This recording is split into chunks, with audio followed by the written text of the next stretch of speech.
Assalamualaikum warahmatullahi wabarakatuh. Alhamdulillahi rabbil alamin. Wassalatu wassalamu ala asyrafil anbiya'i wal mursalin wa ala alihi wa sahbihi ajma'in. Allahumma anfa'na bima 'allamtana wa 'allimna ma yanfa'una wa zidna 'ilma.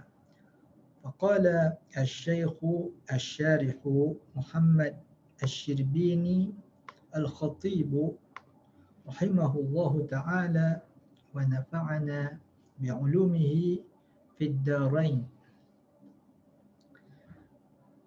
Sini ya.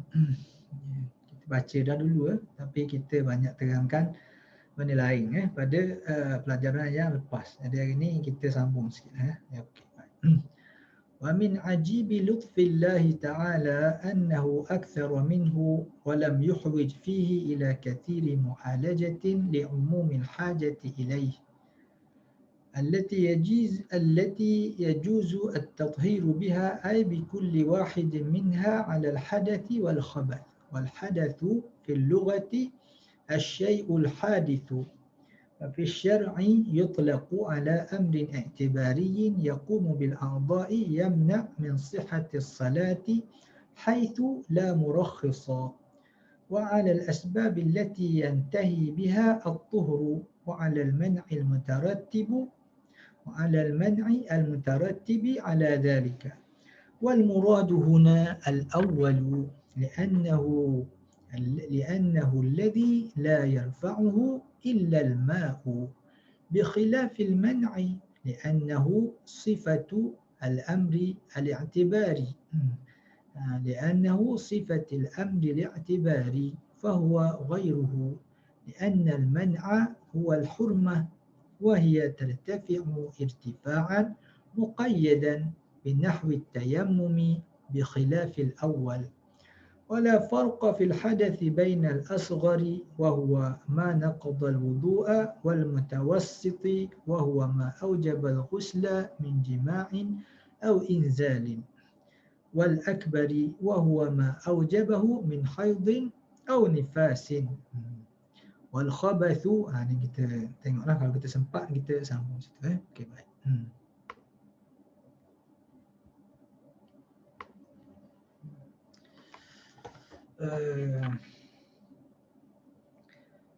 Wa min ajibi, terang dulu tentang al-miyah. Al-miyah dah selesai. Okey, itu mana air. Wa min ajibi lutfillahi ta'ala annahu aktsara minhu. Di antara keajaiban kasih sayang, lutfi ni kita kata kelembutan, di mana kita kasih sayang, kelembutan Allah Ta'ala kepada makhluk. Kelembutan Allah Ta'ala kepada makhluk.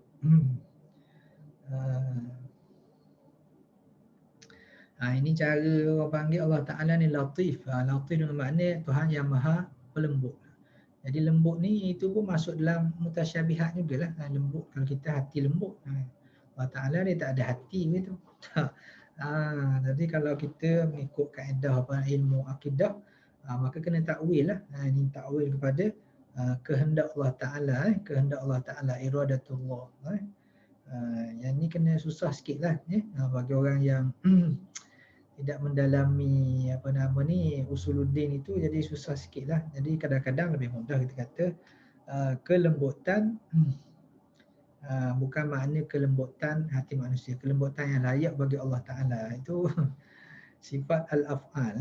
Tapi ikut kaedah Asy'ariyah maknanya dia balik kepada sifatnya yang qadim, balik pada sifatnya yang qadim, iaitu kehendak Allah Ta'ala, kehendak dia untuk memberi ihsan pada manusia. Di antara keajaiban orang panggil kasih sayang Allah Ta'ala dan kelembutan Allah Ta'ala kepada para manusia itu, maknanya walaupun kita hamba, dia boleh buat kita susah, tetapi dia nak memudahkan kita banyak perkara. Dia kelembutan ni macam mana? Annahu aktsara minhu, bahawasanya Allah Ta'ala itu membanyakkan daripadanya. Allah Ta'ala buat air itu banyak, keperluan pada air itu banyak. Ada keperluan untuk fisiologi, makan, minum semua sekali. Ada untuk tujuan pembersihan, ada juga untuk ibadat. Oleh kerana itu air itu Allah Ta'ala banyakkan. Kalau Allah Ta'ala nak pada kita ni, nak suruh cari makan benda tak ada, kita akan usaha carilah kerana itu penting pada kita. Itu juga untuk ibadat. Walaupun air itu sikit, maka kita akan carilah. Tapi oleh kerana Allah Ta'ala ini kasih sayang dia kepada kita itu, maha lembutnya Allah Subhanahu Wa Ta'ala, dia bagi pada kita, bagi macam mana? Dia bagi air itu banyak. Daratan 1/3, air 2/3. Walam yuhwij fihi ila kathiri mu'alajatin, dan tidaklah yuhwij ni pada ahwajah, hajah lah. Yuhwij, yaftaqir, walam yaftaqir, tidaklah berhajat oleh air itu, walam yuhwij fihi, padanya, dan tidaklah berhajat padanya, ila kathiri mu'alajatin, pada orang panggil tidaklah, walam yuhwij fihi ila kathiri mu'alajati, maka tidaklah berhajat padanya, pada air tadi, ila kathiri mu'alajatin, tak perlu banyak proses. Kathiri mu'alajah ni tadi tak perlu banyak proses sangat. Maknanya banyak kena cari air ni, belum daripada boleh diguna, kena panaskan dulu. Dan panas kena tunggu dia berapa suhu dia. Itu banyak. Itu banyak. Jadi ini tak banyak. Jumpa air terus boleh guna. Terus boleh guna. Boleh mandi. Boleh semua sekali. Kemudian kalau kita ada keperluan khas untuk makan, minum, maka kita boleh panaskan dia. Boleh masakkan dia. Tapi secara umumnya, itu boleh banyak dah guna. Tak perlu kepada banyak proses. Tak perlu pada banyak proses. Allah Ta'ala bagi air itu dalam bentuk yang orang panggil raw dia itu. Raw material dia itu pun sudah senang diguna. Li umumil hajati ilaihi, kerana umum hajat kepadanya, pada air tadi. Maknanya kita pun berhajat pada air, dan keperluan pada air itu bukan untuk makan minum saja, ada untuk basuh, untuk apa semua sekali. Banyak keperluan pada air itu banyak. Maksudnya bukan manusia saja, bahkan tumbuh-tumbuhan dan binatang pun memerlukan air juga. Untuk menjadikan tanah itu subur perlu pada air. Jadi banyak makhluk yang berhajat pada air. Banyak, bahkan jin-jin tu duduk di gigi-gigi air disebut. Jadi adalah maknanya air itu banyaklah. Banyak sangat hajat kepada air tadi. Allah Ta'ala jadikan setiap makhluk itu minal ma'i kulla syai'in hayy awalam yaral ladina kafaru awalam yaral ladina kafaru, mana ayat dia, awalam yaral ladina kafaru, adakah orang kafir itu melihat, awalam yaral ladina kafaru anna as-samawati wal ardi kanata ratqan, adalah bahawa langit-langit dan bumi itu asalnya bercantum, langit dan bumi bercantum. Kanata ratqan fafataqnahuma, dan kami pecahkan, kami orang panggil pisahkan antara langit dan bumi. Fafataqnahuma waja'alna, ni kita nak, waja'alna minal ma'i kulla syai'in hayy, dan kami jadikan daripada air itu setiap sesuatu itu hidup. Jadi benda yang hidup itu akan ada unsur air di dalamnya. Keperluan pada air itu sangat tinggi. Jadi antara keajaiban kasih sayang Allah Ta'ala kepada makhluknya, dibanyakkan air itu kerana banyak kegunaannya untuk memudahkan makhluk itu dalam urusan dunianya dan juga urusan akhiratnya. Jadi dia sebut begini kenapa? Kerana kita nak menggalakkan kita supaya bersyukur kepada Allah Subhanahu Wa Ta'ala. Jadi orang zaman sekarang ni dia suka pergi ke planet lain. Dia kata kalau kita bumi ni dah ramai sangat orang, makhluk ramai, jadi baik kita pergi ke Marikh. Nak pergi ke Marikh, nak cari planet lain untuk kehidupan. Untuk kehidupan. Jadi bila nak pergi ke Marikh, di sana tak ada air. Kalau ada air yang kena diproses dahulu, ada asid dia dengan kimia, dengan alkali yang tidak seimbang seperti kita di sini. Jadi kena kathiru al-mu'alajah, nak buat sungai, nak buat, jadi banyak proses. Jadi oleh kerana itu, kita pun bersyukurlah pada Allah Ta'ala duduk di atas bumi ini. Jadi air itu dimudahkan oleh Allah Subhanahu Wa Ta'ala. Ada hujan, ada laut, ada untuk minum itu, ada daripada tasik. Dan seumpamanya kita pun bersyukurlah kepada Allah Subhanahu Wa Taala, kalaulah tidak kerana rahmat dan kasih sayangnya, maka tentulah susah untuk kita mencari air tadi. Itu dia. Jadi kita kata apa ni? Alhamdulillah. Kita sebut Alhamdulillah, ada banyak benda nikmat yang kita tak tersedar yang Allah Ta'ala bagi kepada kita. Wa in tuhsu ni'matallahi la tuhsuha. Wa in ta'uddu ni'matallahi la tuhsuha. Kalau kamu hitung satu-satu nikmat dan rahmat yang Allah Ta'ala bagi pada kamu, nescaya tidak terhitung oleh kamu. Tidak terhitung banyaknya. Itu dia. Jadi di sini dia ada unsur apa ni? Dia bukan fiqh lah tu. Unsur supaya kita bersyukur kepada Allah Ta'ala. Bukan macam fiqh saja. Belajar juga tentang menguruskan batin kita. Rasa redha, rasa bersyukur. Itu semua amalan batin. Semua sekali. Kemudian al-miyahu allati. Jadi cerita tentang air. Jadi eloknya kalau kira dalam kurungan ini, perenggan ni eloknya. Allati ni baru perenggan baru lah. Min ajibi lutfillah ni patutnya dah atas tadi lah. Tak apalah. Ni pun dah banyak senang. Kalau kitab zaman dulu ni lagilah tak ada perenggan. Ni dah banyak khidmat dah ni. Sampai ada perenggan dengan huruf yang besar dan seumpamanya. Kalau cetakan bulat itu, cetakan yang pakai apa nama ni, susun huruf itu, itu lagi halus. Tak ada titik pula. Okay. Allati yajuzu biha yajuzu at-tathhiru biha. Setengah kitab allati yajuzu biha at-tathhir. Mana-mana pun boleh. Yang harus bersuci, tathhir daripada tahhara yutahhiru tathhiran. Tahura maknanya bersih. Okey. Tathhir, tahhara maknanya membersihkan. Membersihkan. At-tathhir. Jadi dia pakai at-tathhir sini. Allati yajuzu at-tathiru biha. Boleh juga yajuzu at-taharatu biha. Bolehlah. Jadi at-tathhir bermakna at-taharah di sini. Itu harus bersuci itu, kita kata. Air-air yang harus bersuci dengannya itu, biha, itu balik pada al-miyah lah. Itu balik pada al-miyah. Ai bi kulli wahidin minha. Iaitu dengan setiap daripada jenis-jenis air tadi.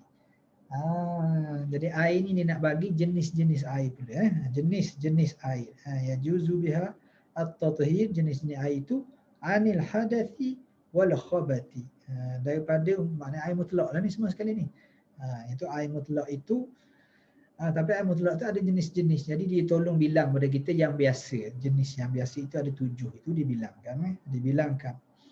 Yang apa nama ni, yang harus bersuci dengan setiap satu daripadanya. Untuk bersuci daripada apa? Anil hadathi wal khabath. Untuk bersuci daripada hadas dan juga al khabath. Dan juga daripada najis. Al khabath ni benda kotor dengan makna najis di sini. Anil hadath wal najas. Jadi air, nak pada air untuk membersihkan hadas dan juga untuk apa nama ni, untuk membersihkan najis. Kalau istilah Imam An-Nawawi rahimahullah ta'ala, babut taharati wa anzalna minas sama'i ma'an tahura. Dia kata wa yushtaratu lit-taharati ma'un mutlaqun. Dia kata gitu. Disyaratkan. Disyarat. Yushtaratu li raf'il hadathi wan najasi ma'un mutlaqun. Disyaratkan untuk menghilangkan hadas, untuk mengangkat hadas dan menghilangkan najis itu ialah air yang mutlak. Itu ibarat Imam An-Nawawi di dalam Al-Minhaj. Ini ibarat kita di dalam apa nama ni, di dalam matan Abi Syuja' al-miyah allati yajuzu biha at-tathhir. Itu dia. Jadi maknanya air ini satu syarat. Yang naknya ialah yang Allah Ta'ala suruh apa dia? Allah Ta'ala suruh semayang. Aqimus salat, itu semayang. Tapi nak semayang macam mana? Nak semayang mesti bersuci. Bersuci itu. Jadi bersuci. Kemudian bersuci ni, macam mana nak cara bersuci dia? Dia kena ada dengan air. Ini syaratnya ialah menggunakan air mutlak. Syaratnya menggunakan air mutlak. Jadi cerita tentang macam mana, belum lagi masuk proses bersuci, belum lagi. Masuk tentang macam mana apa nama ni, alat yang digunakan untuk bersuci. Dia bersuci itu daripada dua, satu bersuci daripada hadas, satu bersuci daripada khabath. Baik. Jadi alang-alang dia bercakap sekarang ni nak bercakap tentang air. Ini kisahnya bercakap tentang air. Tapi air itu digunakan untuk menghilangkan hadas, untuk menghilangkan najis dan mengangkat hadas. Tujuan air. Jadi alang-alang begitu, maka diceritakanlah terus juga di sini tentang hadas dan juga tentang najis. Itu juga tentang hadas dan juga tentang najis. Alang-alang dah cerita tentang air. Apa tujuan air tadi? Tujuannya dia wasilah untuk bersuci daripada najis dan juga mengangkat hadas, bersuci daripada hadas. Itu tujuan dia. Alang-alang begitu, maka disebutlah juga di sini, iaitu tentang hadas dan juga najis. Dan kata dia wal hadatsu fil lughati, wal hadatsu, dan hadas itu pada bahasa ialah asyai'ul hadith, iaitu benda yang mendatang, benda yang baru datang. Itu hadatsa, asyai'u al hadith, sesuatu yang baru datang. Itu dari segi bahasa. Lawan dia qadim lah, qadim. Syai' itu dia, tapi bahasan qadim ini dari segi bahasa maknanya yang lama saja. Dari segi akidah qadim dia ada istilah khas. Qadim dia bukan yang lama, maknanya tidak ada yang menjadikannya. Tidak ada yang menjadikannya. Kita kalau qadim itu rumah lama, al-baitu al-qadim itu rumah lama. Maknanya lama dah rumah tu ada. Maknanya kita belum lahir lagi dah ada dah rumah tu. Contoh itu qadim diguna untuk istilah bahasa. Allah qadim, Allahu qadimun. Allah qadim itu qadim dengan makna istilah. Ini asyai' al-hadith, benda yang mendatang, benda yang baru. Wa fi syar'i. Jadi pada makna syarak, makna yang berbeza di sini, asy-syar'i. Jadi pada makna syarak ada tiga makna di sini. Tiga makna kata dia. Yang pertama ialah yutlaqu ala amrin i'tibariyyin yaqumu bil a'dha'i yamna'u min sihhati as-salati haitsu la murakhkhisa. Ini satu makna. Iaitu amrun i'tibari. Dia kata amrun i'tibari ni benda yang tak nampaklah, sifat, jenis sifat. Jadi jenis sifat ni kadang-kadang wujudiyah, ia nampak. Kadang-kadang berbentuk kefahaman, berbentuk kefahaman. Dapat difaham dengan akal saja. Amrun i'tibariyun, suatu hal keadaan yang difahami oleh pemikiran, difahami oleh akal. Susahlah nak terjemah amrun i'tibari ni. Kalau belajar ilmu usuluddin, itu lagilah. Ini sifat salbiyah itu amrun i'tibari. Sifat nafsiyah itu amrun i'tibari. Sifat maknawiyah itu amrun i'tibari. Sifat ma'aniyah itu sifat wujudiyah. Itu dia. Jadi lebih kurangnya amrun i'tibari ni satu sifat, dia itu satu sifat tapi tidak dapat dikesan dengan panca indera. Gitu lebih kurang. Tidak dapat dikesan dengan panca indera. Tapi sifat itu diketahui ada, diketahui ada. Tapi nak tunjuk dia tak boleh lah. Dia boleh dengan mana? Dengan dipaham saja. Urusan amrun i'tibari, suatu urusan yang diiktibar pada akal. Itu terjemah gitulah. Satu urusan yang iktibari, yang diambil iktibar, yang dipakai, diguna pakai oleh akal. Itu keadaan yang diiktibar oleh akal. Bahawa dia itu ada. Yaqumu bil a'dha, ada ia pada anggota-anggota. Ada ia pada anggota apa tu? Anggota tubuh badan lah. Bukan anggota kadek bomba. Apa nama kan? A'dha ni a'dha al-badan ni, a'dha'ul jasad ni, a'dha' panggil al-jismi, apa nama ni yang ada, yaqumu tu maknanya kita terjemah dia yang ada lah, yaqumu walaupun berdiri, yang berdiri pada a'dha', suatu keadaan, suatu hal keadaan yang dapat difahami oleh akal, yang berdiri pada yang berdiri itu kita terjemah sebagai yang ada pada anggota-anggota tubuh badan. Yamna'u min sihhatis salah, yang menegah daripada, contohnya sahnya sembahyang, itu tambah min asalnya, yamna' sihhatas salat, Yamna' ada sihhata, ada min ni tambahan sajalah. Kalau kira-kiranya sihhata tu dia jadi maf'ulun bih, yamna'u. Tapi dibagikan dengan min, maknanya dia itu menghalang, antaranya ialah menghalang sahnya sembahyang. Min sihhatis salat. Haitsu, jadi dia itu kalau kata dia yang menghalang apa nama ni, bila amrun iktibari tadi, dia ada pada anggota tubuh badan, maka dia menghalang daripada sahnya sembahyang. Tapi kalau berhenti di situ saja, menyebabkan kadang-kadang amrun iktibari itu, hadas itulah amrun iktibari, hadas itu masih ada hadas tapi sah juga sembahyang. Itu perbahasan tentang tayamum, adakah dia itu mengangkat hadas ataupun tidak. Orang yang salas panggil salas al-baul, salas al-baul maknanya orang yang air kencing dia berterusan, itu kita ambil sembahyang dengan cara-cara dibaluk sekali. Yang itu hadasnya daimul hadas, sentiasa ada hadas. Tapi sah sembahyang dia dengan cara-cara yang tertentu. Oleh kerana itu dia tak masuklah kalau kita kata tak sah sembahyang dia.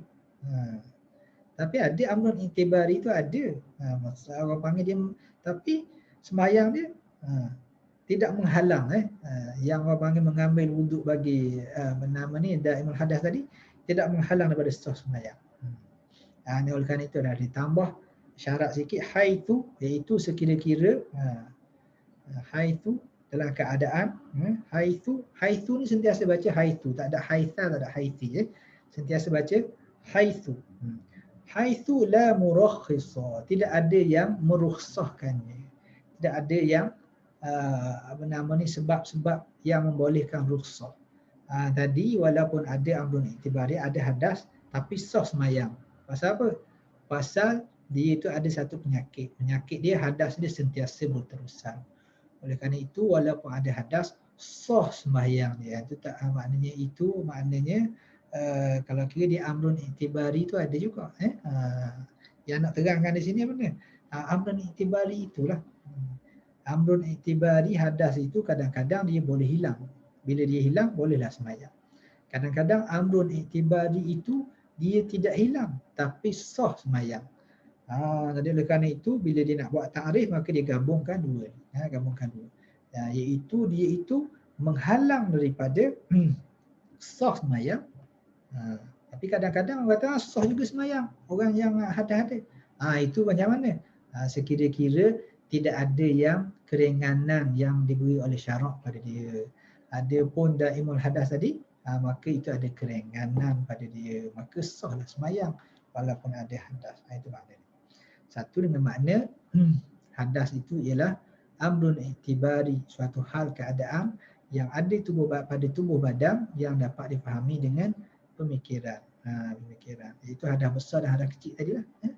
Orang yang terkentut contohnya, yang pergi ke tandas, kencing dan seumpamanya, sebab-sebab yang membawa kepada batalnya sembahyang itu, maka ada hadas kecil.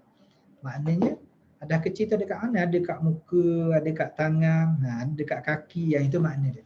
Pada anggota wuduk. Hadas itu ada di situ. Kalau tengok dengan mata kasar nampak? Tak nampak lah. Dengan mata kasar tak nampak lah. Tapi dari segi pemikirannya, dari segi orang panggil amrun iktibari, kita kata dia ada. Dipahami dia daripada kentut kita tadi. Dipahami dia itu daripada menyentuh perempuan dengan tidak berlapik tadi. Dengan ada maknanya. Itu adalah. Maknanya kerana itu dah batal lah sembahyang. Menunjukkan kita dalam keadaan berhadas kecil. Itu menunjukkan keadaannya berhadas kecil. Kat mana? Dekat muka, dekat tangan, dekat kepala dan dekat kaki. Itu pada hadas kecil. Pada hadas besar, mana ada amrun iktibari itu? Ada kat mana? Ada seluruh badan. Nampak ke? Muka tiba-tiba orang berhadas besar, jadi muka dia hitam ataupun muka dia merah, tubuh badan dia jadi warna lain. Kalau itu malu lah pula. Allah Ta'ala dengan kasih sayang ni dia tak buatlah kita begitu. Kalau kita terkentut, tiba-tiba muka dah jadi hitam, tangan jadi hitam. Dia macam biasa saja. Tapi dapat difahami. Kita pun tahu. Itu makna amrun iktibar. Itu suatu hal keadaan di mana dia tak boleh sembahyang. Senang kata gitu. Satu hal keadaan yang menyebabkan dia tidak boleh sembahyang, itu makna hadas. Satu hal keadaan yang menyebabkan dia tak boleh sembahyang tanpa rukhsah yang diberikan oleh syarak. Yang kedua, wa 'alal asbabi allati yantahi biha at-tuhru. Yang kedua ialah sebab-sebab yang menjadi berakhirnya oleh kesucian. Berakhir biha bil asbab, dengan sebab-sebab itu oleh satu kesucian. At-tuhru jadi fa'il pada yantahi, fa'il pada yantahi. Wa 'alal asbabi allati yantahi biha at-tuhru. Sebab maknanya ni apa ni? Sebab-sebab yang membawa kepada hadas besar dan hadas kecil. Seperti apa dia? Seperti jima, menyebabkan bernama ni berhadas besar. Seperti yang bernama ni terkentut tadi, menyebabkan jadi hadas kecil. Itu maknanya sebab-sebab. Nawaqidul wudu, perkara yang membatalkan wudu. Kemudian wama aujaba al-ghuslu, perkara-perkara yang menyebabkan wajib mandi. Itu makna yang kedua. Wa 'alal asbab allati yantahi biha at-tuhru. Dan yang ketiga, wa 'alal man'i al-mutarattibu wa 'alal man'i al-mutarattibi 'ala dhalika. Yang ketiga ialah halangan yang berlaku, halangan yang menyusul daripada yang demikian itu. Jadi bila ada sebab ni berlaku, maknanya kencing tadi, keluar sesuatu daripada as-sabilain, kita kencing, maka kesannya ialah berlakulah tegahan, berlakulah susulan itu, berlakulah tegahan sembahyang ke atasnya. Jadi yang ni tiga-tiga ni kadang-kadang berkait sama sendiri, ya. Yang ni bergantung pada yang ni bergantung dengan yang ni, tak apalah.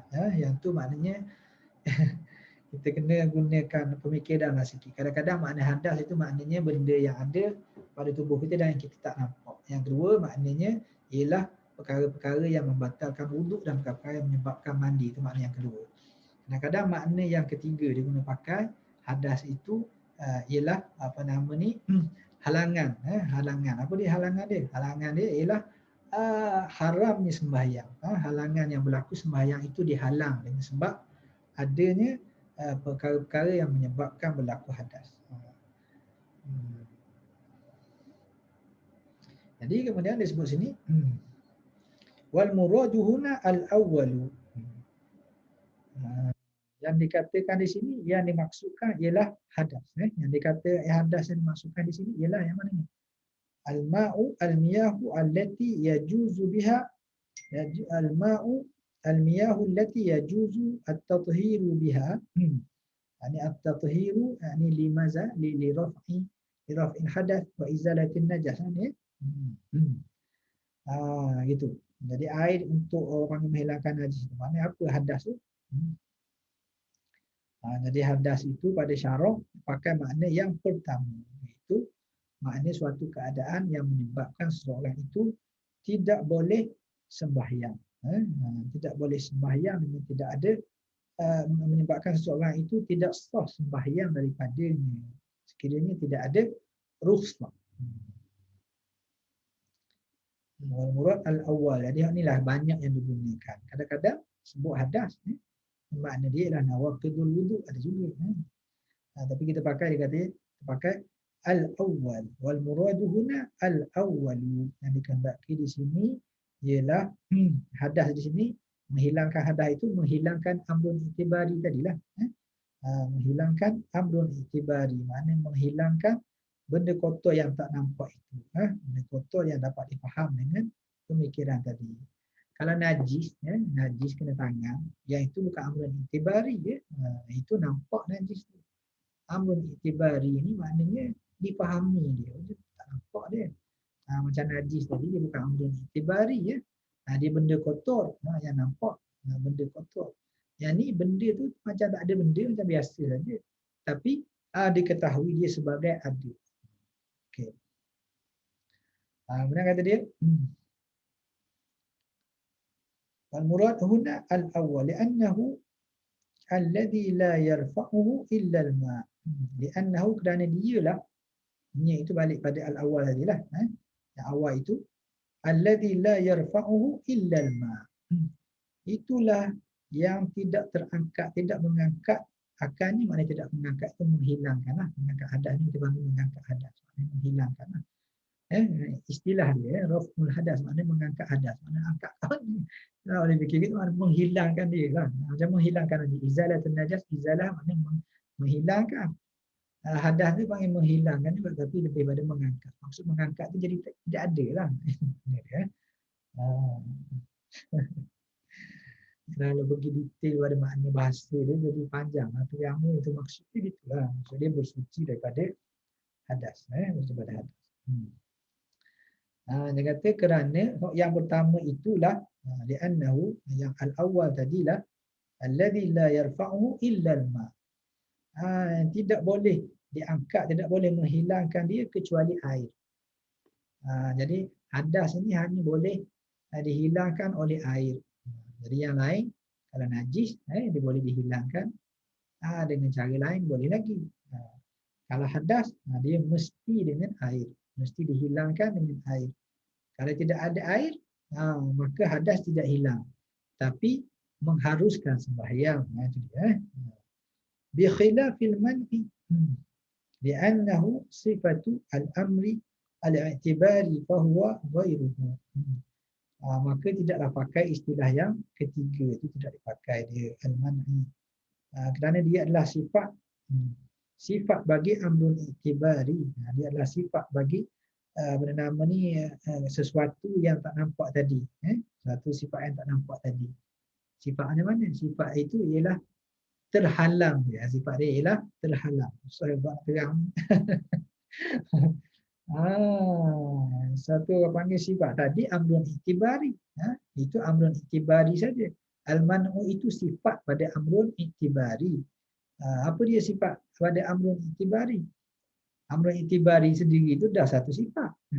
Ini sifatul amrul i'tibari. Sifat pula kepada sifat amrul i'tibari tadi. Fahuwa ghairuhu, maka dia bukanlah sama dengan amrul i'tibari tadi. Jadi seperti hadas itu ada di tangan. Ada di tangan. Tangan kita ada hadas. Jadi di tangan kita ada hadas itu takrif yang pertama. Kalau pakai takrif yang ketiga, maknanya bukan sesuatu yang ada di tangan secara tak nampak itu. Tetapi dia pergi kepada sifat daripada rentetan, al-man'u al-mutaratib, sifat susulan daripada tidak adanya, sifat daripada adanya amrun i'tibari tadi, sesuatu yang apa namanya dipaham tadi, ada di sini menyebabkan apa? Menyebabkan terhalang. Menyebabkan terhalang daripada melakukan sembahyang. Itu maknanya. Kena fikir-fikir sikit lah. Itu lebih pada ni istilah nak cerita al-haddu tu nak bagi tepat. Okey. Tapi kadang-kadang hadas pun dipakai untuk al-man'u, kadang-kadang dipakai. Tapi di sini utamanya ialah yang pertama tadi. Anna al-man'a huwa al-hurmah. Yang dimaksudkan dengan halangan itu ialah haram. Itu makna terhalang. Halangan yang bersusulan, halangan susulan daripada adanya amrun i'tibari tadi. Adanya, itu dia. Makna halangan tu maknanya haram. Maknanya haram, al-hurmah. Jadi haram ni nak angkat mana haram. Lianna al-man'a huwa al-hurmah. Ialah haram. Haram boleh terangkat. Terangkat macam mana? Wahiyya tartafi'u irtifa'an muqayyadan. Maka haram itu dia boleh terangkat. Haram sembahyang tadi dia boleh terangkat dengan satu angkatan yang bersyarat. Boleh bersyarat. Dan dia boleh terangkat dengan tidak bersyarat. Jadi haram sembahyang ialah yang tidak bersyarat macam mana? Muqayyadan kita yang bersyarat. Okay. Yang tidak panggil bersyarat tu macam mana? Yang tidak bersyarat ni maknanya kita tak ada masalah apa, kita pandai sembahyang, maka kita boleh sembahyang, terangkatlah haram sembahyang. Okey. Itu secara tidak bersyarat, secara mutlak boleh. Okey. Kita nak sembahyang, tapi haram, kita haram sembahyang kalau tidak bersuci. Jadi kita dah bersuci dah, ambil sembahyang semua sekali, kita selesai. Tak ada hadas lah. dah terangkat hadas. Bagaimana pula dengan orang yang hadas dia ada, hadas dia ada. Patutnya yang mengangkat hadas ialah air, tapi dia air tak jumpa. Dia tak mendapati air, maka dapat apa? Dapat tanah saja. Itu tayammum. Tayammum bin nahwi tayammum. Min nahwi tayammum. Jadi kalau tayammum, maka ini ada perbahasan lah.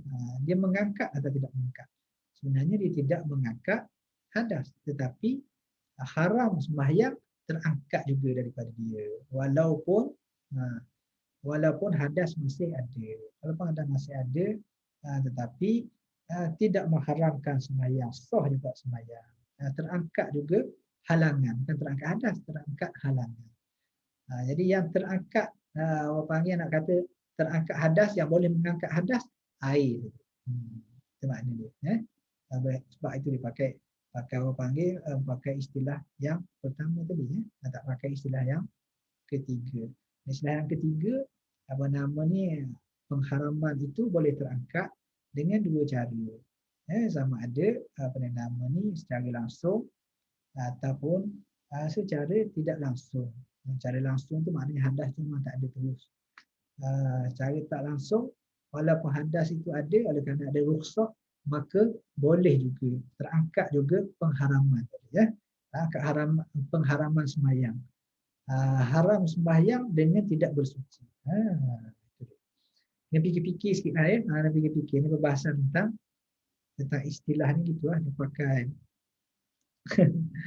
akrobatik, akrobatik apa nama ni, otak, akrobatik otak. Dari segi amalan tu tak banyak mana, kefahaman dahulu, kefahaman. Bi khilafil awal, berlainan dengan yang pertama tadi. Yang pertama ni, yang pertama ialah apa nama, ada sesuatu pada tangan. Sesuatu pada tangan, sesuatu yang tak nampak. Sesuatu yang tak nampak ini, maka dia dihilangkan oleh air. Itu dia. Jadi menghilang, dia boleh, air itu boleh menghilangkan sesuatu yang tak nampak tadi. Tapi air tadi, kalau kita nak bagi yang ketiga, macam mana? Dia apa nama ni, air itu menyebabkan jadi bersuci. Bila bersuci, bila suci barulah terangkat panggil pengharaman sembahyang.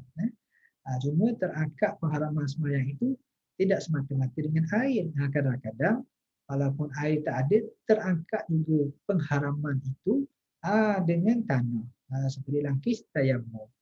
Adapun kalau pakai istilah yang pertama tadi, iaitu amrun iktibari yang ada pada tubuh ni, yang ada pada tubuh badan ni, yang begitu hanya terangkat oleh air.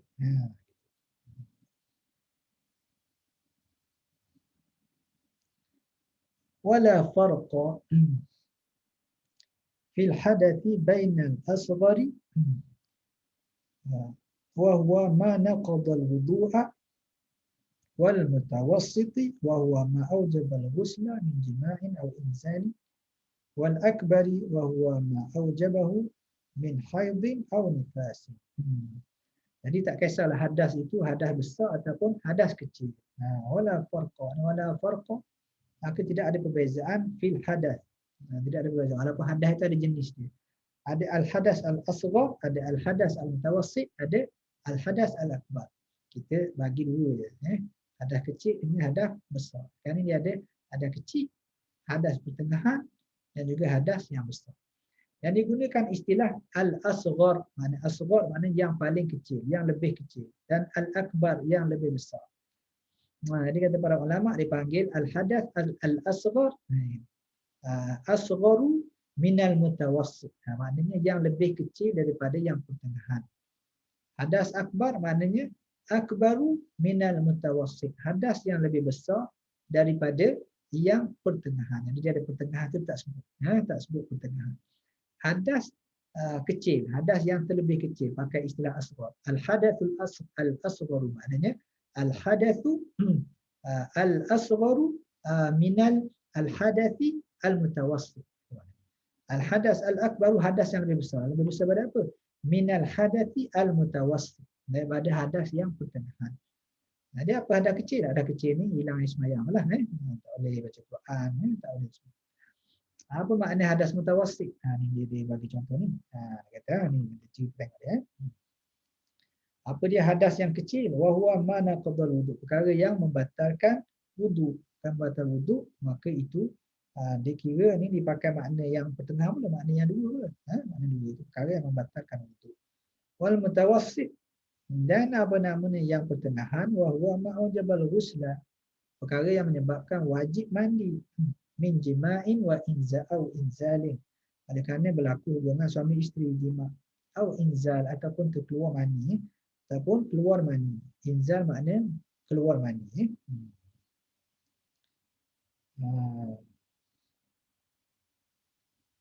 Menyebabkan mandi wajib lah tu. Wal akbari yani bainal akbari, baina la farqa baina al hadathi bainal asghari wal mutawassiti wal akbari. Dan yang besar pula ma aujabahu min haidin aw nifas. Apa yang diwajibkan dengan sebab berlaku haid dan nifas. Kenapa yang ni dipanggil hadas yang lebih kecil, yang ni hadas yang pertengahan, ni hadas yang lebih besar. Kalau kira semuanya hadas. Pembahagian itu dibuat kerana perkara yang haram dengan sebab hadas kecil itu adalah sikit saja. Perkara yang haram dengan sebab hadas yang mutawassit itu lebih banyak daripada hadas kecil.